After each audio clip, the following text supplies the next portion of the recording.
ইফতারির মাত্র বাকি আছে 10 মিনিট, সামনে ইফতারি রেডি, পানিও রেডি, রোজাদার বয়া হইছে, খালি বারবার ঘড়ির মধ্যে তাকায়। সারা দিনে যেই পরিমাণ ঘড়ি না থাকছে 10 মিনিটের মধ্যে 13 বার ঘড়ির দিকে তাকায়।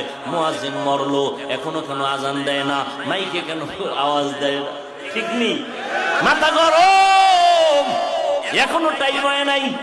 কততে তাড়াতাড়ি ক্যালেন্ডার দেখ। আল্লাহ কয় ফেরেশতা তাকায় দেখ, মাত্র 10 মিনিট বাকি, পেটের মধ্যে প্রচন্ড ক্ষুধা, পানির পিপাসা, সামনেও খানা রেডি, পানিও রেডি, এরপরও কেন পান করে না, খায় না, ক্ষুধাও আছে। আল্লাহ কয় ফেরেশতারা জানুনি? কয় জানি না। আল্লাহ বলে, ও ফেরেশতা তাকায় দেখ, সবাই আমি আল্লাহকে ভয় করে, এবং তোরা সাক্ষী থাক, আমি আল্লাহ এদের জীবনের সব গুনাহগুলো মাফ করে দিলাম। আতিনা ফি দারে দুনিয়া না হাসান, আতিনা ফি দারে উকবা না হাসান, ইয়া গিয়াসাল মুস্তাগীসিন হদিনা লফতিখারা বিল উলুমে ওয়াল গিনা, হর গরি দেনে কো তু তৈয়ার হ্যায়, जो न मांगे उससे तू बेजार है। তাকওয়া অর্জন করো রোজার মাধ্যমে। এরপরে আল্লাহ কয় জবানটারে হেফাজত করো। কেমনে জবানটারে হেফাজত করব? আল্লাহর ভয় অন্তরে ঢুকাইয়া কথা বলার আগে আল্লাহকে ভয় করো। কথা বললে আমার আল্লাহ খুশি হবে না বেজার হবে, এই চিন্তা করিয়া যখন চলবা তখন কিছুটা কন্ট্রোল হবে।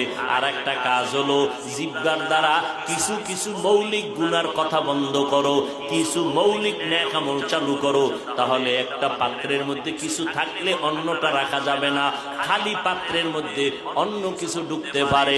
জিহ্বাটারে যদি নেক আমল দ্বারা চালু রাখো, গুনাহ সহজে হবে না।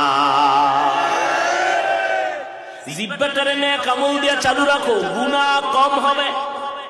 1 নম্বরে শপথ করো, রমাজান আসতেছে, এখন থেকেই তৈরি হয়ে যাব। এই জিহ্বা দ্বারা যেই পরিমাণ মিথ্যা কথা বলছি, সামনে আর মিথ্যা বলবো না। মিথ্যা বললে কলব মরিয়া যায়, চেহারার নূর নষ্ট হয়ে যায়, আমল নষ্ট হয়ে যায়। একটা মিথ্যাকে ঠিক রাখার জন্য হাজারো মিথ্যার তালি দেওয়া লাগে। মিথ্যা বন্ধ করে দাও। আল্লাহর নবী বলেন, মিথ্যাবাদী জাহান্নামী। মিথ্যার দ্বারা মানুষের জিন্দেগি বরবাদ হয়ে যায়। আল কিযবু ইউহলিক। আল্লাহ কোরআনে বলেন, ওয়াইলু ইয়াউমা ইযিল মুকাদ্দিবিন, ওয়াইলু ইয়াউমাইযিন লিল মুকাদ্দিবিন। মিথ্যাবাদীর জন্য ওয়াইল নামক জাহান্নাম। আল্লাহর নবী বলেন, ইয়াকুমাল কিযব ফা ইন্নাল কিযবা ইয়াহদি ইলাল ফুজুর ওয়া ইন্নাল ফুজুরা ইয়াহদি ইলান নার। মিথ্যাবাদীর চূড়ান্ত ফলাফল হলো জাহান্নাম। 2 নাম্বার, জবানকে হেফাজত করো। গীবত শিকায়াত করা যাবে না। গীবত করা হালাল না হারাম? জোরে বলেন। ওয়াইলুল লিকুল্লি হুমাযাতিল লুমাযা। এই সূরাটার ব্যাখ্যা পড়ে দেখবেন, গীবত করা হারাম, মারা ভাইয়ের গোশত খাওয়ার সমান। আল গীবাতু আশাদ্দু মিনাজ জিনা। নবী বলেন, জিনা করার থেকেও গীবত করা মারাত্মক অপরাধ। এই গীবত থেকে জবানকে হেফাজত করো।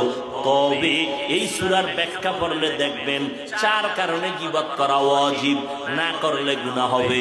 এর মধ্যে একটা কারণ, ইসলামের ব্যানার লাগাইয়া যারা উম্মতের ঈমানের উপরে আঘাত করে, আহলে হক ওলামাদের উপরে দায়িত্ব ওই ভণ্ডদের নাম ঠিকানা শুদ্ধা উম্মতের বইলা বইলা সব সজাগ করা, সতর্ক করা, যে ওই ভণ্ডের কাছে যাইবা না, ওই দরবারে যাইবা না, ওই মাওলানার কাছে যাইবা না। এইভাবে আহলে হকরা বললে এটা সওয়াব হবে, এই গীবত করলে এটা সওয়াব, এই গীবত না করলে গুনাহ হবে। ওয়াইলুল লিকুল্লি হুমাযাতিল লুমাযা। এই সূরার ব্যাখ্যা পড়লেই পেয়ে যাবেন গীবত করা হারাম হারাম হারাম। 4 কারণে গীবত করা ওয়াজিব, না করলে গুনাহ হবে। এর মধ্যে একটা কারণ বললাম। অতএব আমরা ইসলামের ব্যানারওয়ালাদের বিষয়ে যা বলি, এটা গীবত হলেও আমাদের সওয়াব হবে।